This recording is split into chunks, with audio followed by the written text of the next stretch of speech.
Bonjour à vous. Quelques mots sur le métier de psychopraticien. Vous savez qu'en France, exercer dans la psychologie, dans la relation d'aide, c'est libre de droit. Heureusement, vous me direz, on ne va pas enfermer, je dirais, la psychologie dans des dogmes, un peu comme si on enfermait la philosophie et qu'on disait, il n'y a que ça, il faut penser comme cela. Non, la psychologie est libre de droit. Bien sûr, l'État fait ses diplômes, psychologue, psychanalyste, psychiatre. Ce sont des diplômes que les gens prennent quand ils ont fini le baccalauréat. C'est réservé aux jeunes et vous n'avez pas le droit de prendre les diplômes de l'État sans faire les formations de l'État. Mais à côté de cela, il y a toute la voie privée qui permet à des personnes de devenir coach de vie ou alors psychopraticien. Il suffit de suivre une formation, c'est important de suivre une formation pour évoluer soi-même, pour se construire un cadre de connaissances, mais aussi d'évolution personnelle pour pouvoir accompagner les gens dans de bonnes conditions. Une fois que vous avez formé, que vous vous êtes formé et que vous vous sentez prêt à vous lancer, il suffit de se déclarer à l'URSSAF, d'ouvrir votre cabinet, vous recevez un numéro SIRET, comme on le dit, vous êtes classé en tant que micro-entrepreneur profession libérale et ça y est, vous pouvez ouvrir votre cabinet, vous n'avez rien besoin d'autre. Donc, c'est très important de vous sentir libre, de vous lancer dans ces métiers de psychopraticien si vous avez vraiment envie d'aider les autres. Alors, d'où vient ce terme psychopraticien ? Nous avions les psychothérapeutes. Et les psychothérapeutes étaient faits de personnes qui souvent avaient fait une première carrière et qui vers l'âge de 40, 50 ou 60 ans décidaient de changer de métier pour faire quelque chose qui leur tenait à cœur ou pour redonner des expériences qu'ils avaient vécues dans leur vie. Et c'est vrai qu'il y a une vingtaine d'années, quand tout ce qui est développement personnel a commencé à évoluer, à arriver sur la nouvelle sphère de la relation humaine, eh bien les psychothérapeutes ont voulu que l'État réglemente un petit peu ce terme et l'État a décidé de dire que ne pourraient être psychothérapeutes que les personnes, en tout cas qui étaient médecins. Donc depuis, ce terme est tombé en désuétude et petit à petit a été remplacé par le terme psychopraticien qui est libre de droit. Psychopatricien, c'est devenir un praticien de la psychologie.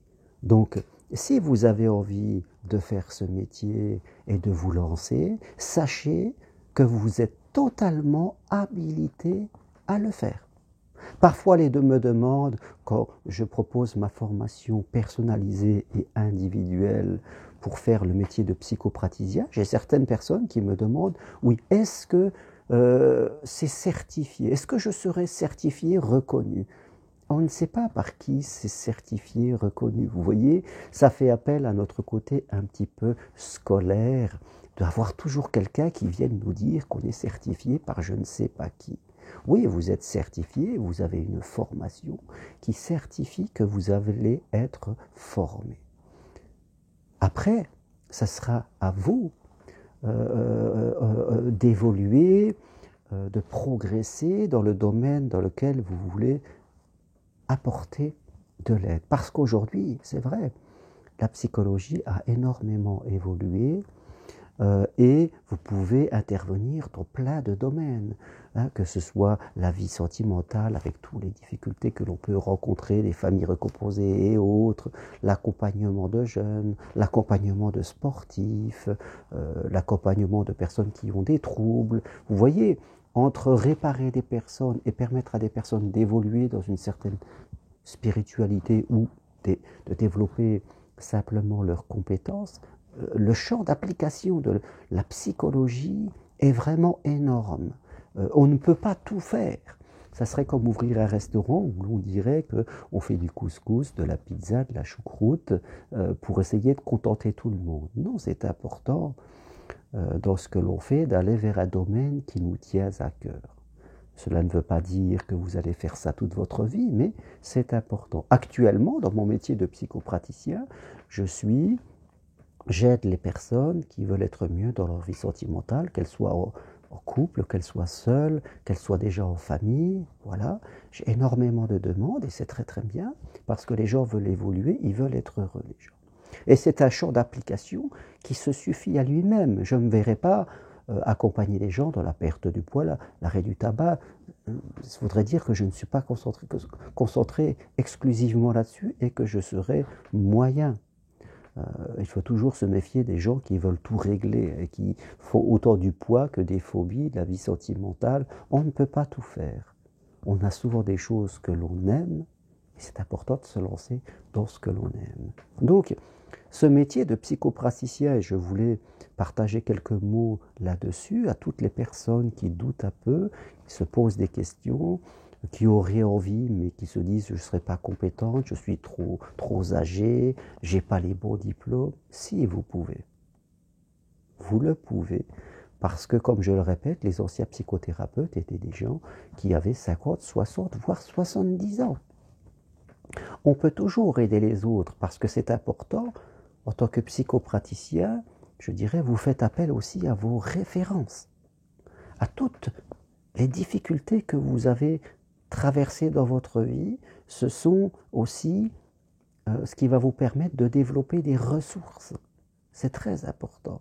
Ne dit-on pas que le meilleur marin est celui qui a coulé plusieurs fois avec son bateau? Il saura naviguer par mer calme, mais aussi par mer orageuse. Il aura connu des problèmes. Et c'est sur nos problèmes que l'on développe les ressources. N'allez pas croire que quelqu'un qui devient psychopraticien est quelqu'un qui n'a aucun problème et qui est parfait. Ça n'existe pas. C'est souvent parce que nous sommes passionnés de la vie humaine, nous nous posons des questions sur la vie humaine et nous avons traversé des moments de difficulté que nous allons dans ce métier. Donc, si c'est vraiment une passion pour vous, allez-y. Vous pouvez même au début faire deux métiers comme je l'ai fait pendant quelques années, parce que le temps que je me forme, le temps que je construise ma clientèle, j'avais deux métiers. Un métier plus alimentaire, et j'ai commencé à avoir quelques clients le soir et le week-end.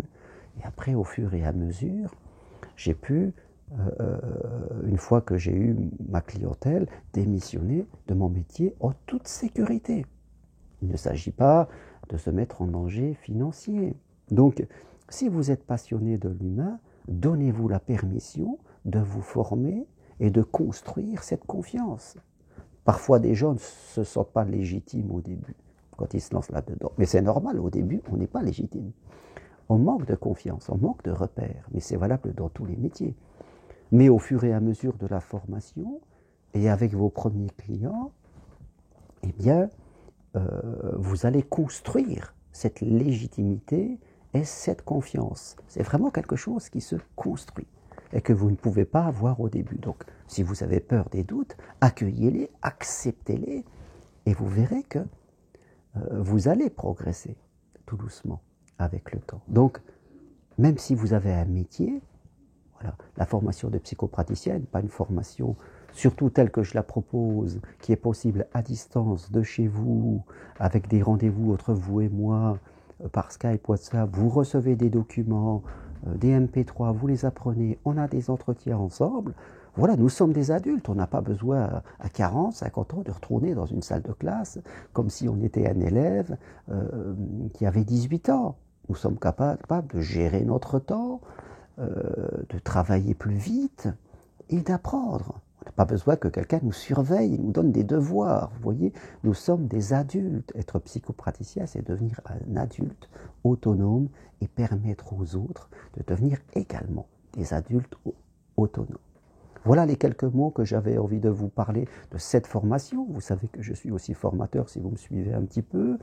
Et comme je sais que les gens se posent beaucoup de questions, certains voudraient aller dans ces métiers, que ce soit en métier principal, en second métier, voire même en tant que bénévole si on a envie. Mais tout travail mérite salaire. Et quand quelqu'un paye pour évoluer, il a tendance à plus s'impliquer dans ce métier. La gratuité a toujours une limite, même si on peut adapter ses prix à qui on a en face de soi. Donc voilà les quelques mots sur cette formation de psychopraticien que je voulais partager avec vous aujourd'hui. Si vous voulez en savoir plus sur la formation que je propose, eh bien, écrivez-moi, je vous enverrai les programmes et vous pouvez réfléchir, me téléphoner, en discuter. Et si un jour cela vous dit de faire un métier passion, doucement, de construire votre avenir, eh bien, lancez-vous. Ne vous laissez pas bloquer par des peurs ou par des croyances limitantes, que vous n'êtes pas capable, que c'est pas fait pour vous, qu'il faut être reconnu, on ne sait pas trop par qui, ou qu'on ne gagne pas d'argent dans ce métier. Dans ce métier, si on est passionné, on gagne très très bien votre vie, je peux vous l'assurer, parce que je vis de ce métier. Quand on est passionné, qu'on s'engage, on est toujours récompensé. Voilà toutes les infos sur mon site germainrocari.com, mais n'hésitez pas à me téléphoner, à m'écrire, c'est toujours mieux de se parler, c'est plus facile. Merci, si vous aimez ces vidéos, eh bien appuyez sur j'aime. À bientôt, au revoir.